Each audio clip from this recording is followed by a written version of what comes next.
Good morning વિદ્યાર્થી મિત્રો, જય Shri Krishna. Kalarav modern school YouTube ચેનલમાં આપનું હાર્દિક સ્વાગત કરું છું.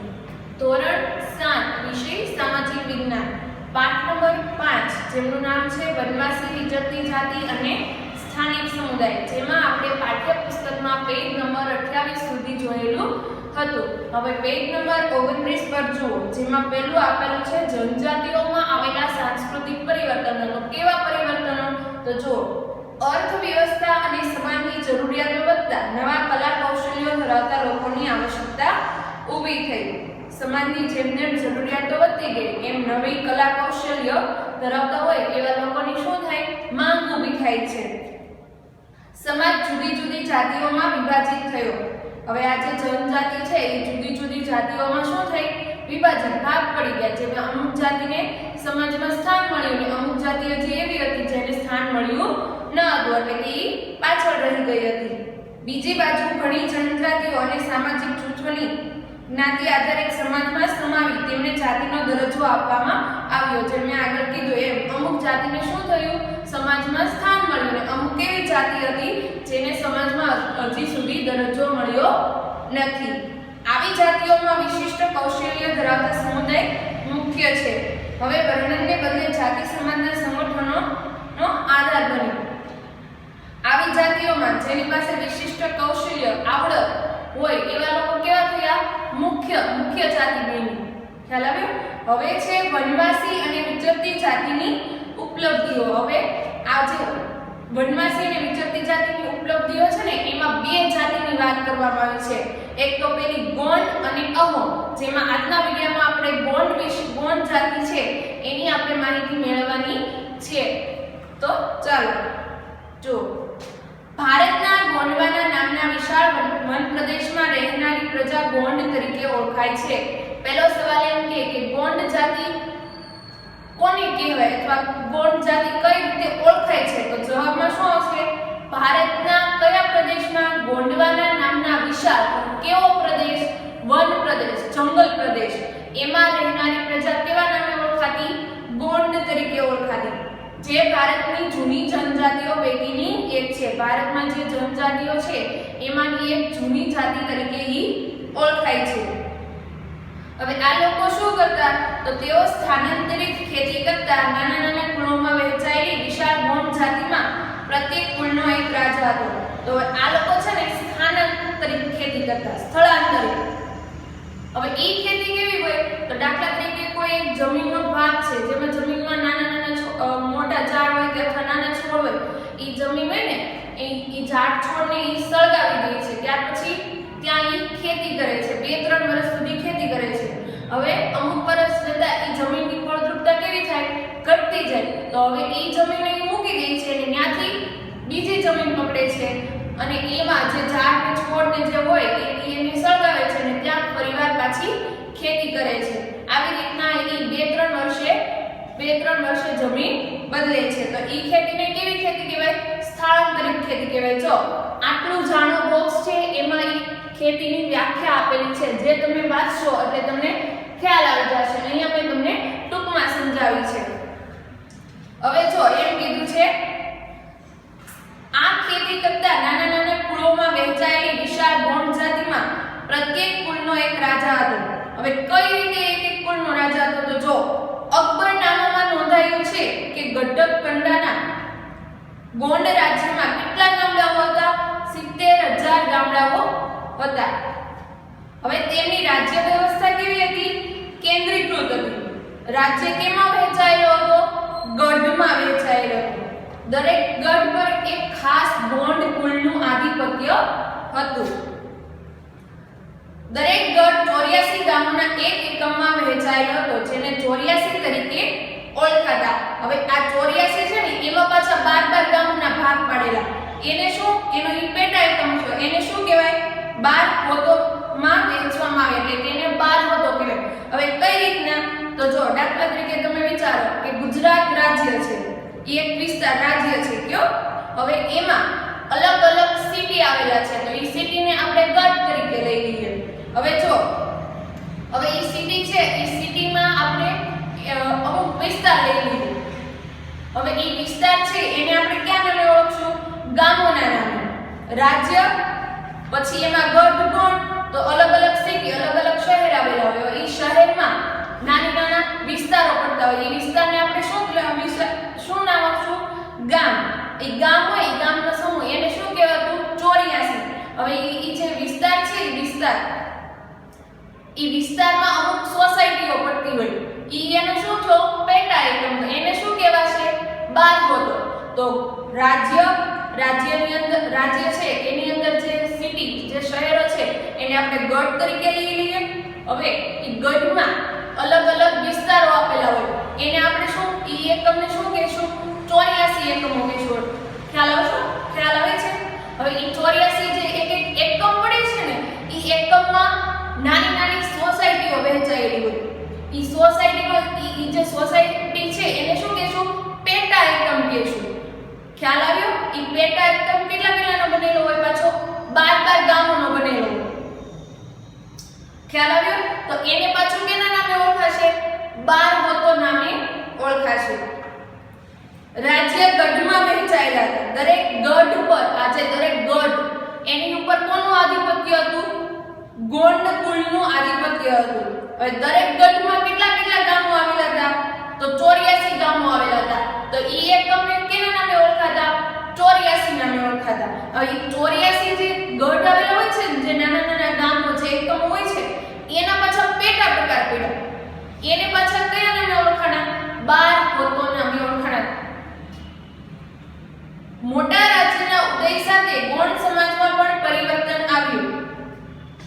મૂળભૂત રાજપૂત તરીકેની માન્યતા મેળવવા ગઢકંડાના ગોંડ રાજા અમરદાસે સંગ્રામશાહની પદવી ધારણ કરી. ગોંડ રાજા અમરદાસે કેની પદવી ધારણ કરી? સંગ્રામશાહની પદવી ધારણ કરી. કેમ? કારણ કે મૂળભૂત રાજ્ય તરીકે એને શું મેળવી હતી? માન્યતા મેળવી હતી. તેના પુત્ર દલપતે મહોબાના ચંદેલ રાજપૂત રાજાની પુત્રી રાજકુમારી દુર્ગાવતી સાથે લગ્ન કર્યા. તો દલપત કોના પુત્ર હતા? તો જે ગોંડ રાજા અમરદાસ હતા ને, એના પુત્ર દલપત હતા. હવે દલપતે કોના સાથે લગ્ન કર્યા? તો મહોબાના ચંદેલ રાજપૂત રાજાની પુત્રી રાજકુમારી દુર્ગાવતી સાથે લગ્ન કર્યા. તો એમ પૂછાય કે મહોબાના ચંદેલ રાજપૂતની રાજકુમારી દુર્ગાવતી સાથે કોણે લગ્ન કર્યા? તો ગોંડ રાજા અમરદાસના પુત્ર દલપતે મહોબાના ચંદેલ રાજપૂત રાજાની પુત્રી રાજકુમારી દુર્ગાવતી સાથે લગ્ન કર્યા. હવે પછીની કેવી ઘટના થાય છે? તો યુવાન વયે જ દલપતનું શું થાય છે?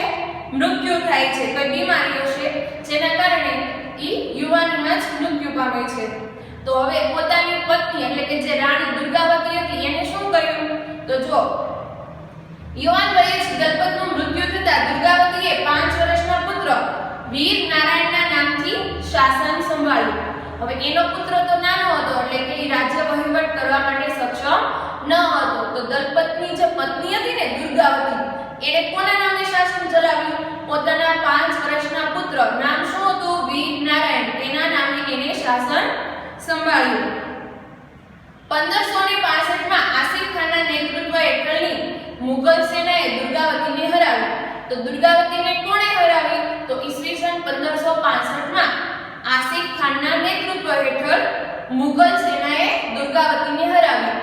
તો રાણી અને તેમનો પુત્ર યુદ્ધમાં લડતા મૃત્યુ પામ્યા. જે આ યુદ્ધ થયું, આસિફ ખાન જોડે યુદ્ધ થયું મુગલ સેના જોડે, જેમાં રાણી દુર્ગાવતી અને તેનો પુત્ર વીર નારાયણ શું થાય છે? લડતા મૃત્યુ પામે છે. ગઢકંડા રાજ્યએ હાથીઓનો વેપાર દ્વારા પુષ્કળ ધન કમાયું હતું. હવે આ જે રાજ્ય છે ગઢકંડા, એને કેના વેપાર દ્વારા પુષ્કળ ધન કમાયું? તો હાથીઓના વેપાર દ્વારા પુષ્કળ ધન કમાયું. ગઢકંડા પર વિજય મેળવી મુગલોએ પુષ્કળ ધન અને હાથીઓ મેળવ્યા. હવે જે આ ધન કમાયું હતું ને, જે આ ગઢકંડા રાજ્યએ, હવે ઈ ધન કોનું થયું? ઈ હાથી કોના થયા? આ જે મુગલોએ જે એની સાથે યુદ્ધ કર્યું, જેમાં દુર્ગાવતીને હરાવ્યા, તો હવે ઈ રાજ્ય કોનું થયું? મુગલોનું. તો ઈ હાથી ને જે ધન છે, એ બધું કોનું થયું? મુગલોનું. તેમણે રાજ્યના મોટા ભાગ પર પોતાના નિયંત્રણો રાખ્યા. હવે મુગલ સેના જે રાણી દુર્ગાવતી સાથેનું યુદ્ધ હતું એ જીતી ગયા અને રાણી દુર્ગાવતી મૃત્યુ પામ્યા. તો જે દુર્ગાવતીનું રાજ્ય હતું એ કોના હાથમાં આવ્યું? મુગલોના હાથમાં આવ્યું. તો મુગલોએ શું કર્યું? જે દુર્ગાવતીનું રાજ્ય હતું ને એના મોટા ભાગના પર એણે શું કર્યું? સત્તા જમાવી રાખી. એટલે કે મોટા ભાગનો વિસ્તાર એણે જીતી લીધો. જ્યારે બાકીનો ભાગ વીર નારાયણના કાકા ચંદ્રશાહને આપ્યો. જે રાણી દુર્ગાવતીનો જે પુત્ર હતો વીર નારાયણ એમના કાકા ચંદ્રશાહને એ રાજ્યમાંથી અમુક ભાગ આપ્યો. તો કોણે આપ્યો? તો મુગલોએ બાકીનો ભાગ જે અમુક ભાગ હોય ઈ કોને આપ્યો? તો વીર નારાયણના કાકા ચંદ્રશાહને આપ્યો. ગઢકંડાના પતન બાદ નિર્બળ બને ગોંડ રાજ્ય શક્તિશાળી બુંદેલો અને મરાઠાઓના આક્રમણ સામે પણ ટકી શક્યું નહીં. ત્યાર પછી આ રાજ્યને જીતવા ઘણા બધા યુદ્ધો થયા, જેમાં આ જે ગોંડ રાજ્ય છે એ બુંદેલો અને મરાઠાઓના આક્રમણ સામે ટકી શક્યું નહીં. એનો મતલબ શું થયો? તે હારી ગયું. હવે જો વિદ્યાર્થી મિત્રો, અહીંયા મેં બોર્ડ પર પોઈન્ટ લખેલા છે. હવે પોઈન્ટ દ્વારા હું તમને થોડીક માહિતી આપી દઉં. છે આ ગોંડ જાતિ છે ને એની જ માહિતી આપેલી છે, પણ હું તમને ટૂંકમાં સમજાવું. જો પહેલો પોઈન્ટ શું છે? કઈ જાતિ? તો ગોંડ જાતિ. એમાં પહેલો પોઈન્ટ શું છે? તો ગોંડ જાતિ કઈ રીતે ઓળખાતી? તો ભારતના ગોંડવા નામના વિશાળ રણ પ્રદેશમાં રહેતી પ્રજા કયા નામે ઓળખાતી? ગોંડ જાતિ નામે. પછી આ જાતિ કેવી હતી? તો જૂની જાતિઓમાંની એક જાતિ તરીકે ગણાતી. કેમાં? તો ભારતમાં. હવે આ જાતિ કેવી ખેતી કરતી? તો આ જાતિ સ્થળાંતરિત ખેતી કરતી. હવે આ નોંધ કેમાં કરેલી હતી? તો અકબરનામામાં આ જાતિની નોંધ હતી. જો ગઢકકટંગાના ગોંડ રાજ્યમાં કેટલા ગામડા હતા? 70,000 ગામડાઓ હતા. એની રાજ્ય વ્યવસ્થા કેવી હતી? કેન્દ્રીકૃત. હવે જો આ બાજુ દરેક ગઢ ઉપર કોનું આધિપત્ય હતું? તો એક ગોંડ કુળનું આધિપત્ય હતું. ગઢમાં કેટલા ગામડાઓ હતા? ગઢમાં 84 ગામો, જેનો એકમ શું કહેવાતો? 84 કહેવાતો. દરેક ગઢમાં કેટલા ગામો? 84 ગામો. એનો એક એકમ બનાવેલો. ઈ એકમ શું કહેવાતો? 84 કહેવાતો. હવે આ જે એકમ હોય ને એનો પાછો પેટા એકમ હતો. તો ઈ પેટા એકમમાં કેટલા ગામો આવતા? 12 ગામો આવતા. ઈ 12 ગામને શું કહેવાતું? 12. આ ગઢ, ઈ ગઢની અંદર 84 ગામો. તો ઈ એક એકમ છો એને શું કહેવાતું? 84. હવે આ જે 84 ગામનો એકમ હોય ને એની અંદર પાછો પેટા એકમ પાડેલો. એમાં કેટલા ગામો હતા? 12 ગામો. તો ઈ 12 ગામને શું કહેવાતું? 12 ગોત કહેવાતું. હવે જો મૂળભૂત રાજપૂત તરીકે માન્યતા મેળવવા ગઢકકંડાના ગોંડ રાજા કોણ? અમનદાસે કેની પદવી લીધી? સંગ્રામ શાહની પદવી લીધી. પછી તેનો પુત્ર હતો, આ જે અમનદાસનો પુત્ર હતો દલપત, એને કોની સાથે લગ્ન કર્યા? તો મહોબાના ચંદેલ રાજપૂત રાજાની રાજકુમારી દુર્ગા દેવી સાથે એમણે લગ્ન કર્યા. હવે દલપત સાથે શું થાય છે? તો દલપત યુવાનીમાં મૃત્યુ પામે છે. હવે મૃત્યુ પામે તો રાજ્યનો વહીવટ કોણ કરશે? તો દલપતને 5 વર્ષનો પુત્ર હતો, જેમનું નામ શું હતું? વીર નારાયણ. તો દલપતના મૃત્યુ પછી તેમની પત્ની દુર્ગાવતીએ 5 વર્ષના પુત્ર વીર નારાયણના નામે શું સંભાળ્યું? શાસન સંભાળ્યું, એટલે કે રાજ્ય વહીવટ સંભાળ્યું. હવે જો 1565માં મુગલ સેના આસિફ ખાનના નેતૃત્વ હેઠળ કોની સાથે યુદ્ધ કર્યું? તો દુર્ગાવતી સાથે યુદ્ધ કર્યું અને આ મુગલ સેનાએ કોને હરાવી? રાણી દુર્ગાવતીને હરાવી.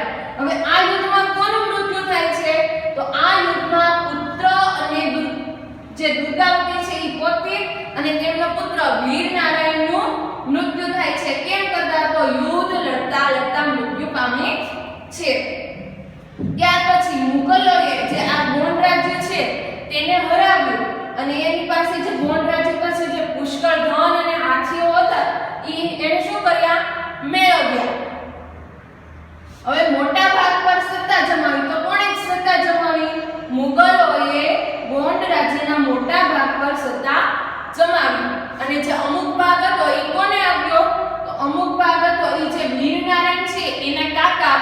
ચંદર શાહને આપ્યો. હવે વિદ્યાર્થી મિત્રો આગળ હવે કઈ